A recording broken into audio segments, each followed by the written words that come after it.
लढतात तीच लोक जे तुमच्यासाठी केसेस अंगावर घेतात त्यांना इकडचा काँग्रेस येऊन बदनाम करतं आणि म्हणतं ही बी टीम आहे. आपण सांगून घ्या की आपण बी टीम नाही आहोत, आपण भीम टीम आहोत. भीम टीम. इकडच्या प्रत्येक माणसावरती जेव्हा अन्याय अत्याचार होतो तेव्हा वंचित बहुजन आघाडीची लोक धावून येतात. इथे उपस्थित सगळे माझ्या माता भगिनी, वडीलधारी मंडळी, तसेच युवा कार्यकर्ते, माझे साथीदार आणि इथे उपस्थित मंचावरती सर्व पदाधिकारी आणि तसेच आपले इकडचे उमेदवार, दिंडोरीचे उमेदवार आणि देवळालीचे उमेदवार अविनाशदादा शिंदे ज्यांच्या प्रचारासाठी सभा घेतली आहे, अशा सर्वांना माझा मानाचा, सन्मानाचा, स्वाभिमानाचा, प्रेमाचा क्रांतिकारी जय भीम. सर्वात प्रथम मी आपल्या सर्वांची माफी मागतो की हेलिकॉप्टरच्या शेड्यूलमुळे जरासा उशीर झालाय आणि सभेचा प्रोटोकॉल तोडून मी डायरेक्टली बोलायला लागलोय. पण ह्याच्यानंतर ही सभा सुरू राहील आणि आपण सर्व इतर सगळ्या लोकांचं मार्गदर्शन थांबून ऐकावं अशी मी आपल्या सर्वांना विनंती करतो. त्याचबरोबर आपल्या सर्वांना माहिती आहे की आज आपल्यावरती काय परिस्थिती आली.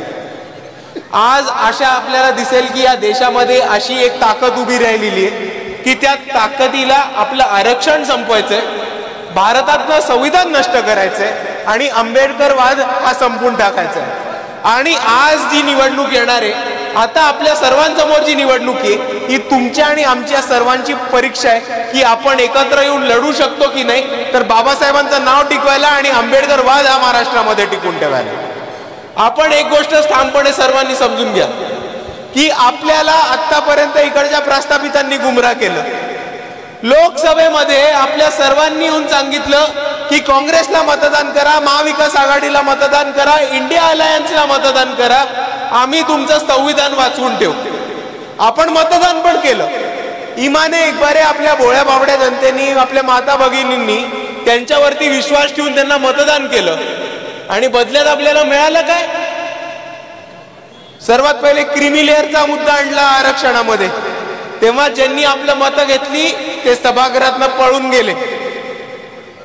दुसऱ्या बाजूला वर्गीकरणाचा आरक्षणामध्ये मुद्दा आला. ज्यांनी आपली मतं घेतली ते सभागृहात उपस्थित नव्हते.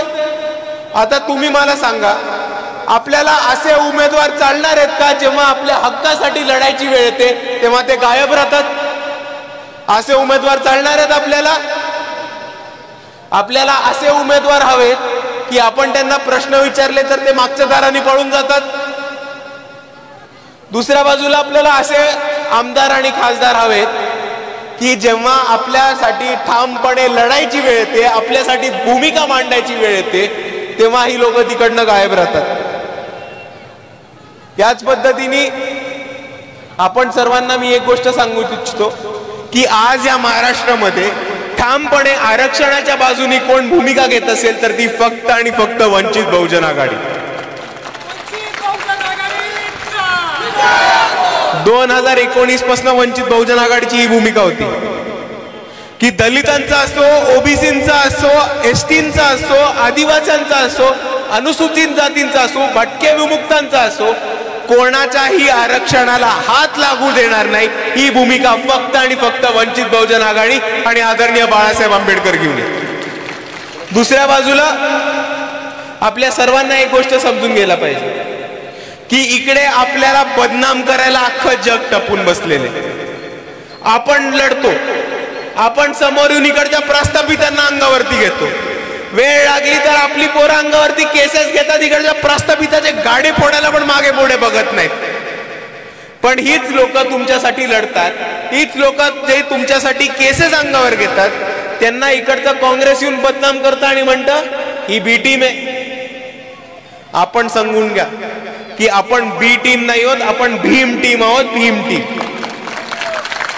इकडच्या प्रत्येक माणसावरती जेव्हा अन्याय अत्याचार होतो तेव्हा वंचित बहुजन आघाडीची लोक धावून येतात. भीमा कोरेगावची केस झाली तेव्हा वंचित बहुजन आघाडीची लोक धावून आलेली. आपल्याच इकडची कोपर्डीची जेव्हा घटना घडली होती तेव्हा सुद्धा वंचित बहुजन आघाडीचीच लोक, भारिप बहुजन महासंघाची लोक आणि बाळासाहेब आंबेडकर स्वतः हे कोपर्डीमध्ये होते. सगळ्यांना ज्यांना इकडे मारहाण झाली आहे त्यांना भेट दिली होती. त्या चिमुरडीसाठी पण भेट द्यायला गेले होते आणि जे कोम्बिंग ऑपरेशनच्या मध्ये ज्यांना पोलिसांनी मारलं त्यांना सुद्धा भेट द्यायला गेले होते। आता मला सांगा, जेव्हा भीमा कोरेगावची घटना झाली तेव्हा एक तरी काँग्रेस राष्ट्रवादीचा आपल्या मदतीला आला का? कोपर्डीची घटना आली, हे प्रस्थापितांचा एक तरी माणूस आला का? नाही। आणि म्हणून मित्रांनो, आता आपल्याला सर्वांना एक संकल्प करायचा आहे की आता ह्यांची खानावळ नको। आता आपलं ताट, आपली वाटी, आपली भाकरी, आपला वाढपी, आपलं स्वयंपाकघर, आपली चूल आणि बोकड सुद्धा आपलंच। दुसऱ्यांच्या खानावळीमध्ये जेवायला जायचं नाही। वंचितांचे उमेदवार इकडचे वंचितांचेच मतदार निवडून देतील, कोणाच्याही दारामध्ये भीक मागायला या आंबेडकरवादी चळवळीने कधी शिकवलं नाही आम्हाला। आणि याच पद्धतीने काम करत असताना आता ही आपल्या सर्वांची जबाबदारी राहते की जी लोक आपल्यासाठी धावून येतात, जी लोक आपल्या गरजेच्या वेळेस आपल्यासाठी मदतीला उभी राहतात, जी लोक आपल्यासाठी पोलिसांशी लढतात, इकडच्या गावगुंड्यांशी लढतात, प्रस्थापितांशी लढतात, त्यांना आपण मतदान करायचं आणि त्यांनाच आपण आमदार बनवायचं। कारण म्हणजे हीच लोक तुमच्या सर्वांसाठी ताकदीने परत एकदा जमिनीवरती उतरू शकतील आणि लढू शकतील। आणि जाता जाता आपल्या सर्वांना एक महत्वाचा शेवटचा मुद्दा एवढाच मांडून जातो की ही निवडणूक जी आहे ती निवडणूक आहे आरक्षण वाचवण्यासाठी। कारण इकडे एक महायुतीचं सरकार आहे ज्यांना आरक्षण नष्ट करायचंय।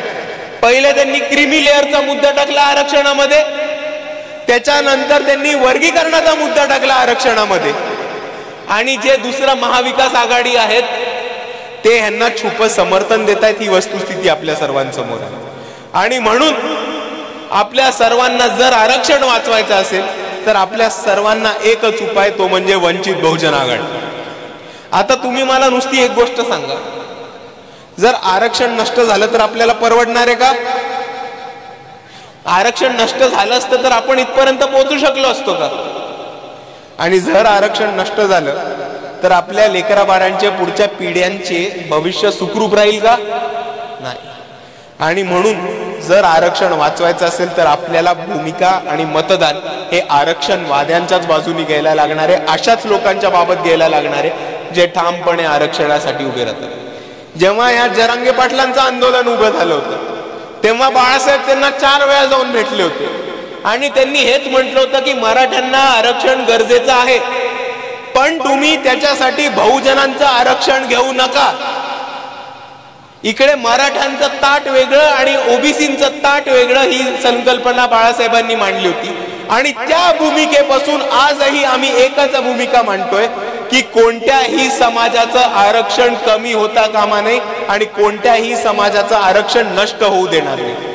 आणि हीच भूमिका घेऊन वंचित बहुजन आघाडी तळागाळात पोहोचते। आणि आता हे आपल्या सर्वांचं काम आहे की पुढे जाऊन सांगणं, लोकांना सांगणं, तायांना, आयांना, बहिणींना, काकूंना, मामींना, आजोबांना, काकांना, तुमच्या शेजार पाजारच्यांना सगळ्यांना बसून सांगणं की आरक्षण नष्ट होऊ द्यायचं नसेल तर सिलेंडरवरती बटन मारा।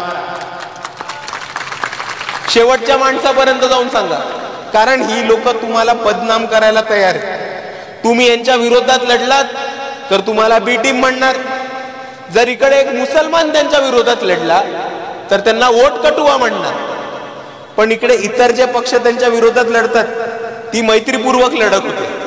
आणि ह्या मैत्रीपूर्वक लढतीमध्ये आपल्याला अडकायचं नाही।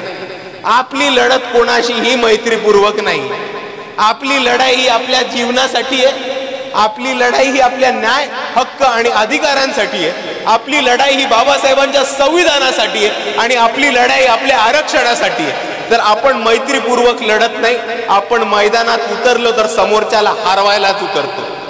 आणि म्हणून मी जाता जाता आपल्या सर्वांना एवढीच विनंती करतो की यावेळेस आपल्या सर्वांचं मत हे अविनाश दादांच्या मागे उभं करा, गॅस सिलेंडरच्या मागे उभं करा। आणि अविनाश दादांना गॅस सिलेंडरला एक मत, हे मत बाळासाहेबांचे हात बळकट करण्यासाठी मतदान आहे। आणि म्हणून आपल्याला सर्वांना एवढीच मनाची कळकळीची विनंती करतो की या निवडणुकीमध्ये आपलं मत कोणत्याही बाजूनी आरक्षणाच्या विरोधी नका ठेवू. आपलं मत हे फक्त आणि फक्त आरक्षणाच्या बाजूनी, अविनाश दादांच्या मागे, वंचित बहुजन आघाडीच्या मागे ठेवा.